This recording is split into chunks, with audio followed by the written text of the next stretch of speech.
안녕하세요. 한국 CS 전략연구소의 변명 소장입니다. 이어서 2강 같이 해보도록 할게요. 자, 2강에서는 이제 서비스 패키지부터 한번 살펴볼게요.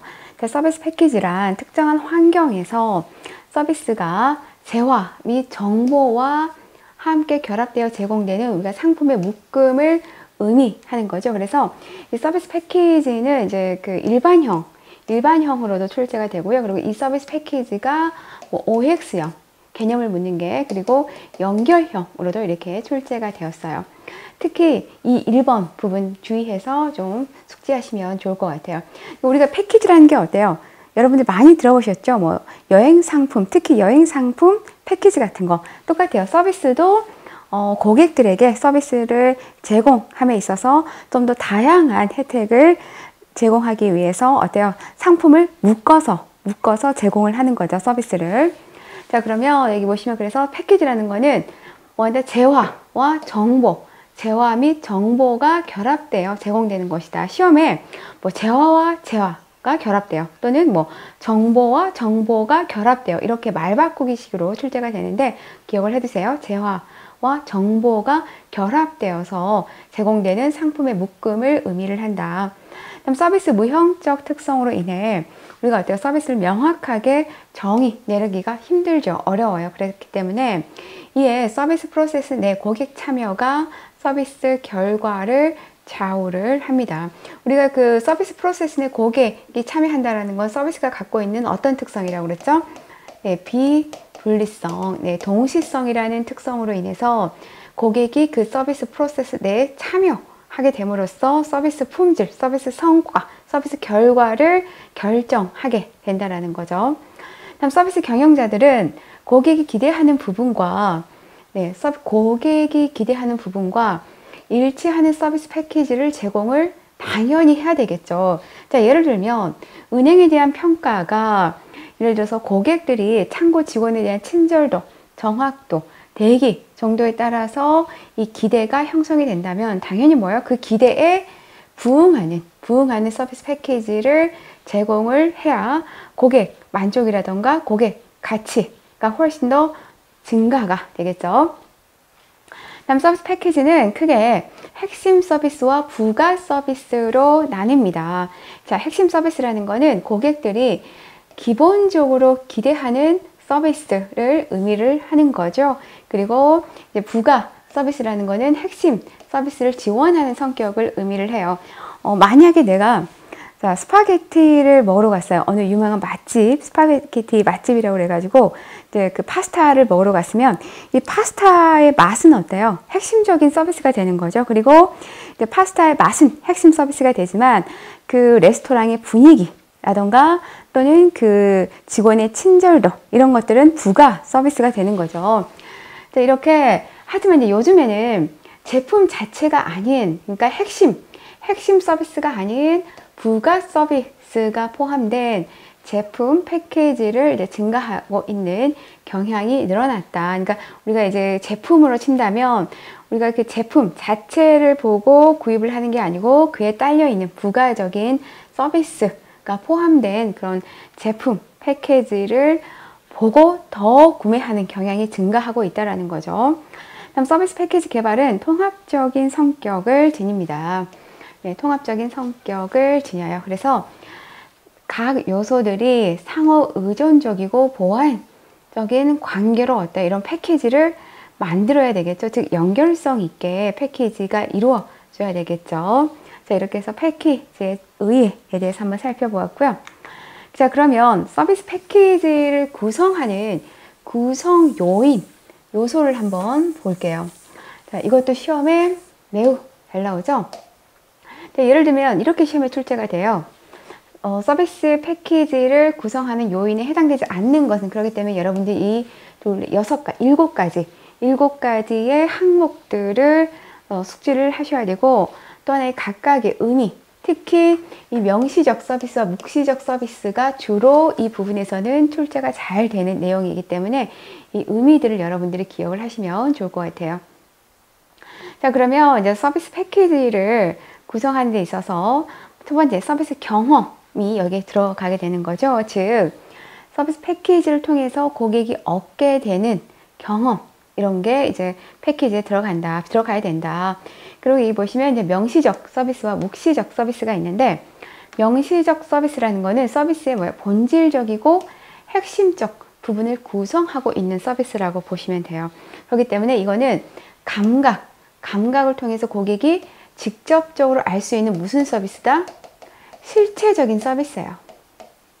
실제적, 이런 실제적. 그러니까 고객이 직접 서비스 또는 상품을 구입하고 나서 얻게 되는 실제적인 서비스다라고 보시면 되고요.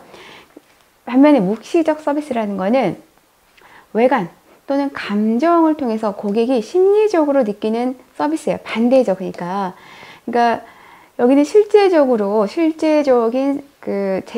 제공되는 서비스라면, 이거는 실제적으로 제공되는 서비스에서 고객이 차후 느껴지는 심리적 느낌이라고 이렇게 보시면 돼요.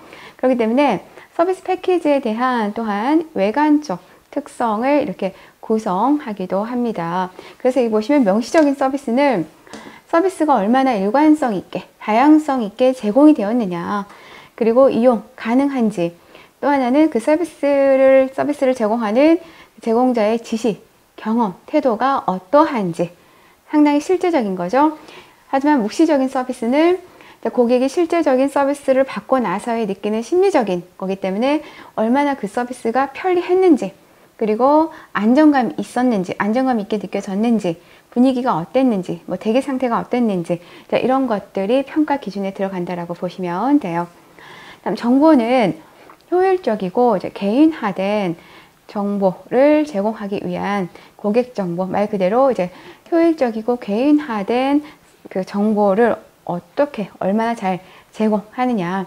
그리고 이제 지원 설비라는 거는 당연히 서비스 제공 이전에 갖춰야 되는 시설, 장비, 환경, 이런 물리적인 자원을 의미를 하죠. 그래서 입지 같은 거 얼마나 고객들이 이용하기에 가까운지, 편리한지, 그리고 건축적인 적합성이라던가 시설 배치 또는 시설 장식, 이런 것들이 지원 설비에 들어가요. 다음은 보시면 다음 서비스 제공 과정에서 고객이, 여기 보조용품이라는 거는 서비스 제공 과정에서 고객이 추가로 구매를 하거나 또는 제공받는 물품을 의미를 합니다. 그래서 얼마나 그 제공받는 상품이 일관성이 있었는지, 양은 적은지 많은지, 선택의 폭이 넓은지 좁은지, 이런 것들이 보조용품에 들어간다. 그래서 서비스 패키지 구성 요소 이 7가지를 꼭 숙지를 해주시고, 특히 명시적, 묵시적 서비스의 그 개념을 여러분들이 좀 알고 계시면 좋을 것 같아요.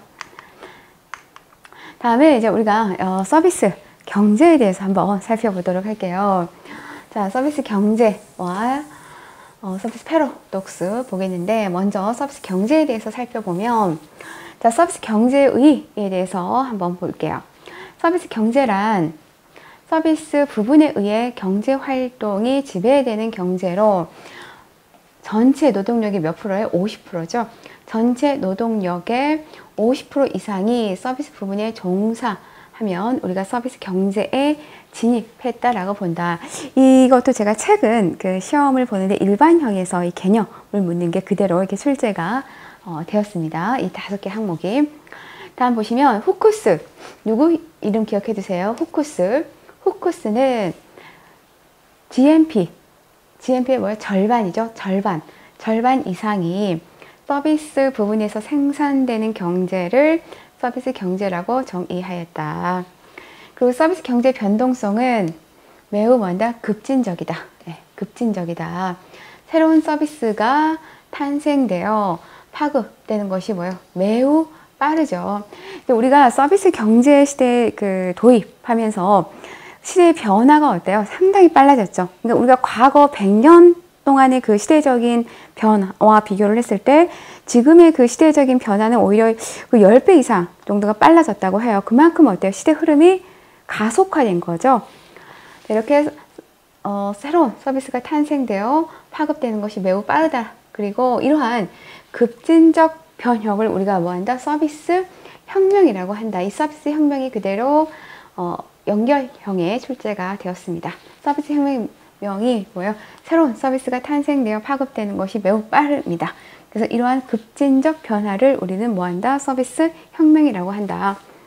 그리고 국가 경제가 발전할수록 당연히 서비스 경제는 오히려 더 가속화되죠. 뭐 시험에 반대로 서비스 경제는 오히려 뭐 둔화된다라고 이렇게 말 바꾸기로 출제가 된 적을 본 적이 있는데, 오히려 가속화되죠. 가속화되고, 이러한 현상은 현재뿐만 아니라 미래에도 더 가속화되겠죠.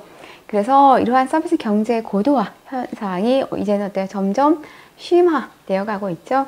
서비스 경제의 의의 한번 살펴보고요. 자, 이어서 서비스 패러독스 한번 살펴볼게요. 자, 서비스 패러독스의 정의에 대해 살펴보면, 서비스 패러독스의 정의는 연결형 그리고 OX형으로 몇 번 출제가 됐었죠. 자, 경제가 성장 그리고 기술의 발전으로 현대 사회는 과거에 비해 풍요롭고 경제적 부를 누리는데도 오히려 서비스 품질은 낮아지는 아이러니한 현상을 우리가 서비스 패러독스라고 합니다. 그리고 서비스의 양이 증가하면서 서비스에 대한 만족도가 향상되어야 할 것처럼 보이지만 오히려 서비스에 대한 만족감이 더 낮아지는 현상을 의미를 하죠.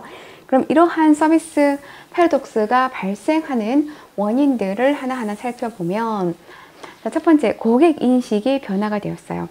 자, 고객 기대 수준이 점점 높아지고 다양화되심에 따라 이제는 서비스를 당연한 절차로 여기기 시작하면서 웬만한 서비스에서는 이제는 고객이 만족을 하지 못하죠. 만족을 못합니다. 그리고 또 이제는 어때요? 고객들이 우리가 서비스를 비교할 때 어떻게 비교를 하냐면, 고객들은 본인이 경험한 가장 우수한, 가장 좋은 그 서비스와 비교를 해요. 그렇기 때문에 다른 만족하지 그 가장 좋았던 서비스보다 떨어지면 어때요? 그게 만족으로 채워지지가 못하는 거죠. 그렇기 때문에 더 이러한 패러독스가 좀 가속화되었다라고 보시면 되고요. 그리고 서비스의 동질화. 서비스 공업화는 생산성 증대와 품질의 일관성이라는 긍정적인 측면도 가져왔지만, 차별화를 추구해야 하는 서비스에서도 이러한 획일적 서비스를 제공하고, 그리고 상황에 따라서 유연하게 대응하지 못하는 그런 경직된 위험을 지니고 있습니다.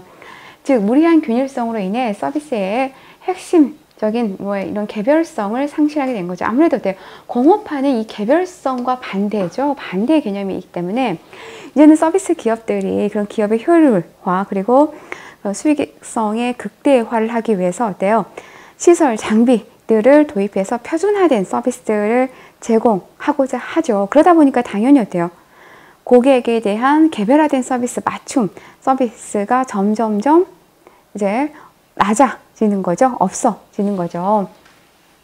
그다음에 경쟁적인 서비스 환경으로 인해서 패러독스가 발생이 되는데, 모든 경쟁자들이 높은 수준의 기능적 서비스를 제공함에 따라 차별화된 서비스 제공이 또한 미흡해지고, 이어서 서비스의 기계화 및 기술의 복잡화로 인해서 이러한 서비스 패러독스가 발생이 되는데, SSTS의 발달로 복잡한 제품 사용에 있어서 고객과 직원이 어려움을 겪고 있으며, 기술의 발달로 제품 자체가 더욱 복잡해지면서 고객이 이러한 기술의 진보를 따라가지 못한 거죠. 꼭 고객뿐만이 아니고요. 그 일선 직원들도 이러한 그 기술의 진보를 따라가기가 참 벅찹니다. 한 예로 제가 최근에 나온 노트북을 구입을 하러 그 판매처를 갔어요. 그러면서 이제 이런저런 기능에 대해서 좀 질문을 하는데, 몇 가지의 기능을 그 판매원들이 모르더라고요. 그러면서 제가 확인해보고 다시 설명해 드리겠습니다 라고 하더니, 확인하고 돌아와서 저에게 설명을 해주는 거예요. 근데 전 충분히 이해가 돼요. 왜냐하면 노트북 같은 경우에는 거의 신제품이 6개월에 한 번씩 출시가 된다라는 거예요. 그러니까 그때마다 그 제품에 대한 기능, 사양들을 다 익혀야 되는 거고, 또한 고객도 그걸 구입하면 그때마다 또 그 제품에 대한 기능들을 익혀야 되는 거죠. 그리고 이제는 또 워낙 제품 자체가 다 내장 자체가 복잡화되다 보니까 제품이 고장이 났을 때 어디서도 못 고쳐요. 어디를 가야 돼요? 서비스 센터까지 직접 차를 몰고 가야 되는 그런 번거로움이 발생하게 되는 거죠. 자, 이러한 부분들도 이제 서비스 패러독스의 발생 원인이라고 이렇게 보시면 될 것 같아요. 다음에 5번째 보면 일선 직원 확보에 악순환. 자, 기업에서는 인력 확보가 힘들어지자 충분한 교육을 받지 못한 직원을 채용하게 되고, 그리고 직원에 대한 교육 훈련도 어때요? 줄임으로써 서비스 품질을 저하시키고 있는 거죠. 제가 그 서비스 이제 CS 강사 일을 하면서 서비스 현장에 나가서 이렇게 이 업무를 하게 되다 보면 이러한 현상을 상당히 많이 보게 돼요. 그러니까 일선 서비스 직원들의 이직률이 상당히 심해요. 물론 심한 데는 또 이유가 있죠. 워낙 월급도 낮고 또 복지도 별로 좋지도 않고, 그리고 동기부여도 제대로 이렇게 제공되고 있지 않고, 그러다 보니까 이직률이 심해요. 또 사장의 입장에서, 오너의 입장에서는 직원들에 대한 이직률이 또 심하다 보니까 굳이 뭐 또 몇 개월 일하고 나갈 건데 내가 굳이 왜 교육을 시켜? 뭐 굳이 이제 이러한 마인드가 되어버린 거죠. 이제 이런 부분들이 점점 악순환되면서 그런 그 서비스 품질도 점차적으로 또 같이 낮아지고 있는 거죠. 다음 6번째, 서비스의 인간성 상실로 인해서 패러독스가 발생이 되고 있는데, 서비스 기업이 공업화를 추구하는 과정에서 뭘만 강조해요? 네, 효율성만 강조하다 보니까 인간을 기계 부품처럼 취급하게 됨으로써 인간성을 무시하는 현상이 발생하게 되었습니다. 그래서 제조업과는 달리 종업원의 사기, 저하라던가 정신적 피로는 뭐예요? 바로 즉각적으로 서비스 품질에 반영이 되죠. 그래서 우리가 어때요? 일선에서 일을 하는 서비스 직원들도 우리가 하나의 서비스 품질로 보는 거죠. 종업원의 인간성 상실은 제조업의 경우보다 훨씬 더 심각할 수밖에 없다. 왜? 바로 서비스가 가지고 있는 동시성이라는 특성 때문에 서비스가 전달되고, 그리고 고객은 그 서비스를 받고, 어때요? 바로 그게 현장에서 이루어지다 보니까 훨씬 더 제조업보다는 심각한 그 문제가 될 수가 있습니다. 자, 이렇게 해서 서비스 패러독스 6가지. 여기서는 여러분들의 의미도 기억을 해두시지만, 서비스 패러독스의 발생 원인이 아닌 것은 이렇게 이 큰 6가지 있죠. 항목으로도 출제가 돼요. 그렇기 때문에 그 항목과 각각의 의미들을 여러분들이 숙지를 하시면 좋을 것 같아요. 자, 그러면 이제 살짝 서비스 비즈니스 모델에서 제조업과, 우리가 이제 계속 서비스업에 대해서 얘기를 하고 있는데, 제조업과 서비스업의 가치는 아무래도 다르죠? 어떻게 다른지 한번 살펴볼게요. 자, 제조업의 가치 흐름은 생산 후에 판매하는 PO 방식이죠. PO 방식. 그리고 생산된 제품은 재고 전략을 사용해서 우리가 그 기업에서는 어때요? 안정적으로 공급을 할 수가 있습니다. 공급을 할 수 있고요. 근데 이제 서비스업 같은 경우는 반대죠. 반대. 고객의 요청에 따라서 생산하는 방식인 PI 방식인 거죠. PI 방식. 그렇기 때문에 시장에서 요구하는 것을 요구하는 만큼 제때, 적시에 공급하는 방식으로 최소한 어때요? 재고의 최소화와 생산 자원의 유효화에 신경을 써야 되는 게 바로 이 서비스업이라고 이렇게 보시면 돼요. 그렇기 때문에 이제 제조업 같은 경우는 공급 중심이죠. 왜? 그래도 돼요. 왜? 우리가 재고를 쌓아놓고 그걸 팔 수 있기 때문에 공급 중심이라면 서비스는 뭐가 안 돼요? 재고가 안 되죠. 재고가 안 되기 때문에 여기서 가장 중요한 게 뭐예요? 수요와 공급을 맞추는 게 이 서비스업에서는 정말 큰 과제입니다. 그래서 이 서비스업에서는 누구 중심? 수요자, 수요 중심으로 운영을 할 수밖에 없다라는 거. 자, 그럼 이제 융합 상품에 대해서 살펴볼게요. 융합 상품. 시험에 매우 잘 나오죠? 아주 중요한 부분입니다. 자, 융합 상품은 최근 기업들은 고객 니즈를 만족시키기 위해 제품과 서비스를 결합하는 방식을 추구하고 있으며, 이를 제품의 서비스화 또는 서비스의 제품화라고 이렇게 부릅니다. 이렇게 융합 상품이 발생하는 이유를 보면, 첫 번째, 기존의 제품을 융합해서 신상품 또는 신서비스를 개발하려고 하는 거죠. 두 번째는 융합 상품의 개발은 혁신으로도 연결이 됩니다. 예를 들면 뭐 스마트폰은 카메라, 전화기, 센서, 이렇게 융합함으로써 어때요? 새로운 그런 제품을 만들어내는 거죠. 그리고 다양한 융합을 통해 기존 제품이 지닌 것과 다른 차원의 새로운 고객 가치를 또한 향상시키기 위해서 이렇게 우리가 융합을 하는 거고, 그리고 제조기업은 기존의 가치 사슬의 제약을 융합 상품을 통해서 새로운 또 가치 사슬로 전환하기 위해서 이런 융합을 한다. 다음, 제품만을 제공하는 것으로 원하는 수익을 달성하는 것이 이제는 어려워졌죠. 그럼으로써 다양한 융합을 통해 고객 가치, 고객의 가치를 향상시키기 위해서 우리가 융합을 한다라는 거죠. 그래서 이러한 이제 어때요? 이제는 기업과 기업, 산업과 산업의 경계선이 모호해지고 있죠. 도대체 이 기업이 서비스 업체인지, 이 기업이 제조업체인지, 그걸 뚜렷하게 우리가 확인하기가 힘들어요. 그 경계선이 모호해지고 있다라는 거죠. 왜? 이런 방식으로 융합을 함으로써 새로운 고객 가치 또는 새로운 가치 사슬, 이런 것들을 창조할 수 있기 때문인 거죠. 자, 그러면 융합 상품의 형태를 보면 이 부분이 시험에 아주 출제가 잘 되죠. 이 부분 꼭 기억을 해두세요. 자, 제품과 제품을 융합을 합니다. 말 그대로 제품과 제품, 프린터, 복사기, 팩스, 스캐너, 제품과 제품을 융합해서 복합기를 탄생을 시킨 거죠. 그리고 서비스와 서비스를 또 융합을 해요. 예를 들면 우리가 이제 의료 관광, 의료 서비스와 관광 그런 서비스를 개발을 해서 그 중국인들이 이런 의료 관광으로 상당히 많이 우리나라에 들어왔죠. 이런 부분들, 그래서 이러한 그 서비스와 서비스의 융합으로 인해서 고객 가치와 그 기업의 수익을 증대시킨 거죠. 그다음에 제품과 서비스의 융합입니다. 제품과 서비스를 융합을 시키는 거예요. 예를 들면 아이팟, 이 아이팟이라는 제품에 아이튠즈라는 음원 서비스를 우리가 다운받아서 듣게 되는 거죠. 그래서 제품과 이 서비스를 결합시킨 거고, 또는 비행기와 정비 이런 것들이라고 이게 보시면 되고요. 자, 이런 것들은 어때? 제품 중심인 거죠. 그러니까 제품에 뭐가 들어요? 서비스를 결합을 시킨 거고, 서비스 중심은 서비스에 뭐가 들어가요? 제품이 부가적으로 들어가는 거죠. 그래서 공연을 CD로 제작해서 판매를 하는 거라고 보시면 되고, 또는 컨설팅 하는 그 결과, 컨설팅은 서비스죠. 서비스를 뭐예요?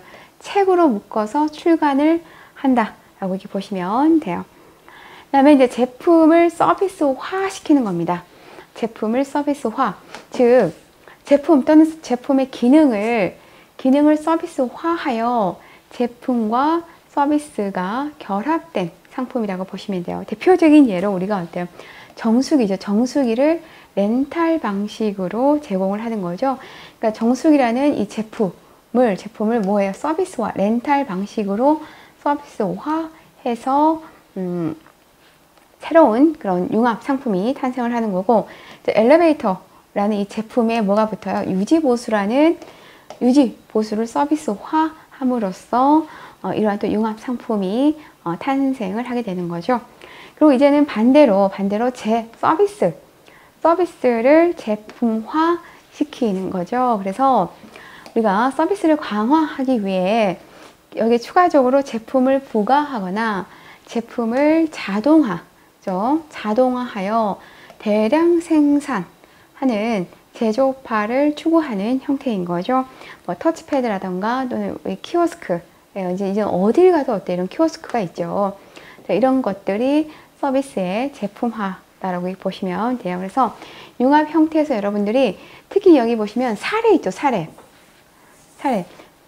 특히 뭐 의료 서비스 사례 아주 많이 출제되었고, 그리고 정수기 렌탈 방식 있죠.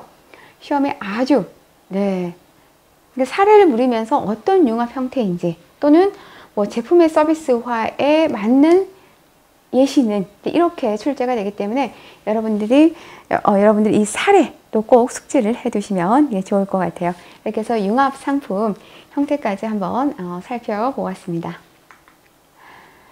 자, 이렇게 해서 이제 저와 함께 2강 마쳤고요. 3강에서 또 뵙도록 하겠습니다. 수고 많으셨습니다.